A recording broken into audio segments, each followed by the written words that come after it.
Hi.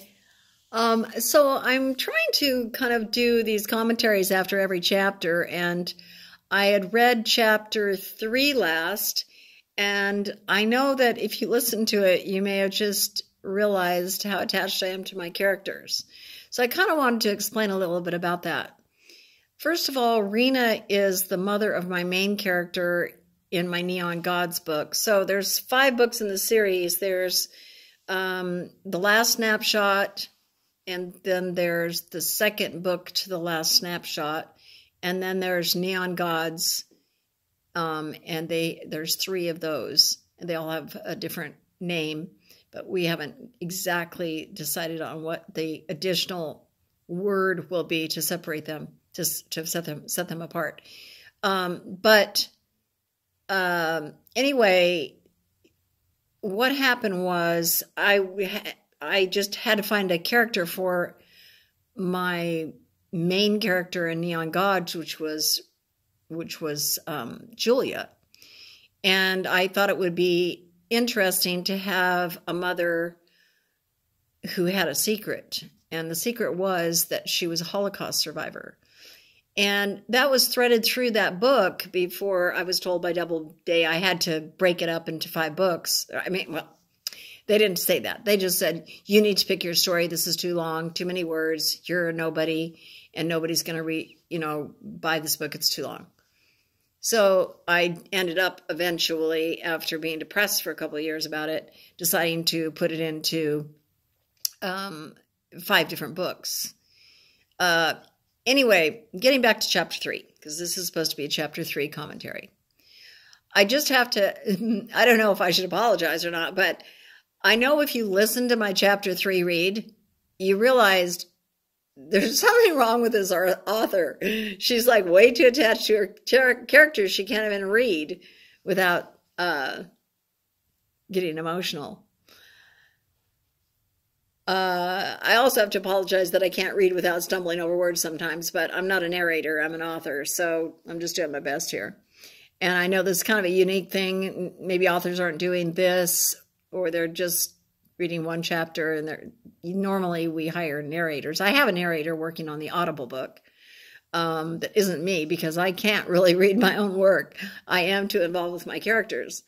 The thing is that I lived through basically these times like for 8 solid years. I mean, there's a little break between the 3 and the 5 years, but basically that 5 years of rewriting this, like, I don't know how many times, this is after I already extracted it from the other story.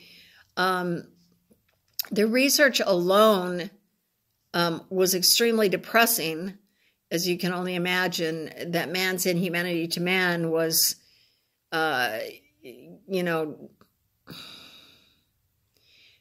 basically beyond belief, incredibly beyond belief, as it continues to be, I should say. But anyway, because of that, and because I had to be inside the minds of my character, really, most of these characters represent me being in their shoes. So it's the way I felt if I was Rena in that situation is what I wrote. And so when I'm reading along sometimes and I get to these places and I think about all the stuff that's been cut out of the story that would make it maybe to the intensity that you could understand why I'm so attached to my characters and my story, because a lot of that had to be cut out when I did the pace editor job with that New York editor that I hired to teach me. He made me pull out like huge amounts of my book. And so, when I'm reading along and I'm saying something about Yankel, for instance, the dog in chapter 3, that's introduced in chapter 3, which is Uncle Masha's dog, and Rena gets extremely attached to him, I'm thinking a whole bunch of things, not just what I'm reading, because there was a lot of scenes with Yankel and her, and the scenes were much more developed scenes. So like when she was out there before all the Panzers came along, you know, they had quite a long scene and had done some other things besides just go fishing quickly, you know, but all that had to be cut. So I knew when I was doing this book that I was living the Holocaust myself. I actually was living my own personal Holocaust, which is another story, during the time, that 5 years that I was updating this book and cutting it all out and reliving it every time I rewrote the book. So I was kind of like being hit by two different Holocausts, entirely different from one another at the same exact time. And so maybe that's why I got so involved and deep into my characters' heads. The injustice that I was receiving on multiple fronts. And then it is the confusion when you're dealing with narcissist sociopaths like Hitler. And there are many other narcissist sociopaths that, you know, do this on a family scale. So you get so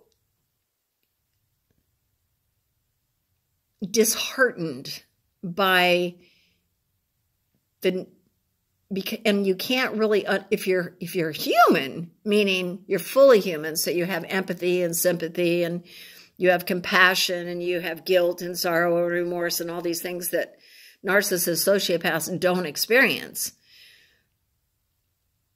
And you're being hit from it from, you know, a couple, more than maybe even a couple sides. You don't understand the mentality of the nature inside people that makes them perfectly happy to destroy you or to destroy a group, like some kind of evil hatred that is so deeply ingrained in the systems of these narcissist psychopaths that they're totally rational. They seem totally rational. They're not like insane people, like belong locked behind bars, because they can carry on lives and they can speak without, you know, seeming to be insane. And personality disorders to date are not classified as a mental illness. So you just have to realize that it's a personality or brain dysfunction or brain damage from childhood, whatever it is, that creates narcissists, sociopaths, psychopaths, sociopaths, and all of these different psychopathy units that all kind of fit together. They're pretty much all interchangeable, and they're now calling it antisocial personality disorder. Well, when you're living through that on a personal level, and you're living through it through the pages of your character, it amplifies the excruciating emotions that happen to people that go through these kind of tragedies that are inflicted upon them from them not doing anything wrong. The children, the mothers, the whole Jewish population are bad. They all have to get, eliminated from the face of the earth. Really? I mean, you can't, this mentality to say a whole entire group is exactly the same because maybe you know some bankers that you didn't like that were Jewish, or that, maybe controlled too much of the money in Germany, or whatever it is that makes you hate enough to where you're willing to kill the entire population because you've now created something in your head that says 100% of all Jews that have any Jewish blood, even if you're 3/4 German and you have Jewish blood, you need to be eliminated. That type of mentality or the type of mentality that's just in our society where a person just thinks only of themselves and only what their wants, needs, and desires are. Okay, there's narcissists who are just selfish people. That's not what I'm talking about. I'm talking about people that usually are in the upper echelons of business and government, and now expanding into the society, that just think it's fine to do whatever it takes to whomever they need to do it to in order to get what they want. So if that's destroying a family, if that's destroying somebody's job, if that's destroying your own child, if that's destroying, it doesn't matter to them. What matters is they get what they want when they want it, and then they do it again. Repeat, repeat, repeat, repeat. And they ruin people's lives. They take innocent lives and turn them into duplicates of themselves. They absolutely destroy lives. And so getting back to the story, when I'm reading along here, I guess the reason I'm so emotionally involved in these chapters, and I really thought, you know, I'll be fine if I read these up until like chapter 20. Nothing's really going to get me until after chapter 20 or 30. And then I can read so many of these chapters, at least put them online so people can see, am I interested in this book or I'm not. I guess I was wrong about that, because it seems like even starting in the beginning couple of chapters, I held back, and I think I didn't show my emotional attachment to my characters. But chapter 3, when the Germans come and they start, you know, destroying Poland, yeah, you know, and you've got a little girl, a young teenager, not a little girl, but a teenager that's 16 years old, from a beautiful family of love and security and, you know, normality, and having to deal with that horror. Maybe it reminds me of my childhood, which was also a horror. So, but there's too many things entangled into my brain neurotransmitters, and it's all like bumping up against each other. So I want to apologize now so that I don't have to apologize again in the future. If I read something and I stop a little too long and I'm trying to regain myself, you guys just have to like take some deep breaths, go get a drink of water, come back. I'll be fine.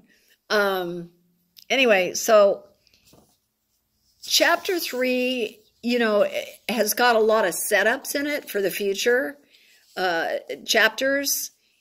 Just, you know, about how she loved the farm and how there's a lot of stuff cut out of here, but how she played out in the barn, and she used to play with Sarah. Sarah would come out there and they'd have this time in the barn together, and they'd play with the chickens and the ducks and, you know, the little newborn chicks and things like that. And then they'd go up in the top of the loft of the barn, and they would sit up there and they would talk about their wedding plans, because in the Jewish community, you know, back in the day anyway, you know, it was all about little girls getting married and being matched with a matchmaker. And, you know, by the time they're whatever age, and not necessarily young, they're not like, you know, in other religions where they may marry them off when they're 14 or 12, but they do matchmake them and that type of thing. Later, it could be from maybe 18 to 30,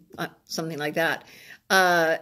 But I mean, I know now today it's not really being done as much anymore, and people are breaking away from that tradition. But at any rate, in this time, it was that way. So the little girls, you know, 15, 16, 17 years old, start thinking about what colors they want for their wedding, and how they're going to, you know, plan it out, and all of this, you know, type of thing. So they used to sit up in the barn in the top of, on the hay, and talk about things like that, and just little girl things, you know, little teenage girl things. And just had fun together with the little animals, and then riding. They both had horses, and they rode through the fields, and they rode together and went fishing together, and they would watch lovers on the, you know, along the bridges in the afternoon or evenings, holding hands and that type of thing, and be thinking, when am I going to get a boyfriend and all that. So, I mean, it was just a lovely life. And, of course, they hadn't lived there very long because they came from Berlin after Kristallnacht, which is the night of broken glass, and, you know, settled down there and was, you know, he was just getting his medical practice going.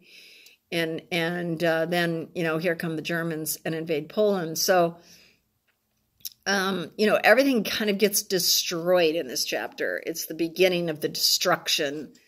And it's painful for me. But I think it sets it up, you know, even though it's cut and there's a lot of scenes not here, I think it sets it up well enough to where people say, wow, you go from, you know, this wedding that was really beautiful at the very beginning in chapter 1, and everything was calm and peaceful and quiet, to, you got Stuka dive bombers, you know, planes coming. And then in chapter 3, you get back to Rena, and they're having a real calm time around the table and talking about, like, let's just, you know, try to be happy and try to focus on, you know, what, you know, our blessings and count our blessings and all that. And then you end up at the end of that scene having to see what they went through when, you know, suddenly they were bombed. All, you know, Poland, I mean, all of Warsaw was destroyed. I mean, it wasn't, the whole city wasn't destroyed, but I mean, a lot of it was destroyed. A lot of farmhouses, and I mean, they were just like dive bombing and bombing wherever.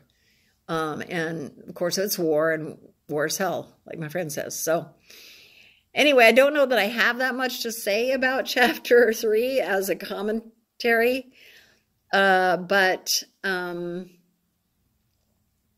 just know that it doesn't stay like this in this kind of like heightened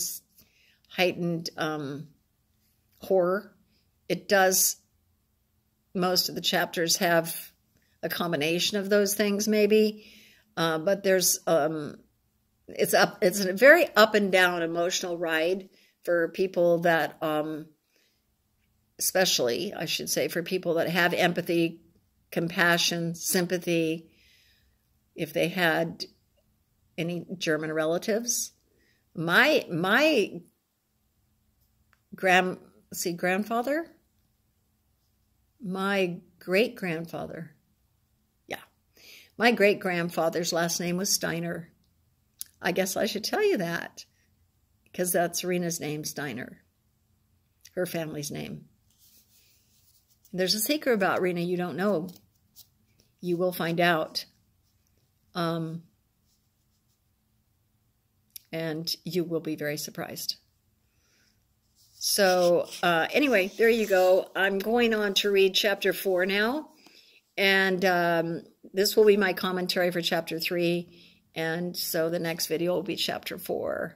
And I will try really hard to get through it without being emotional. But I can't make any promises. Okay, thanks a lot, guys. See you.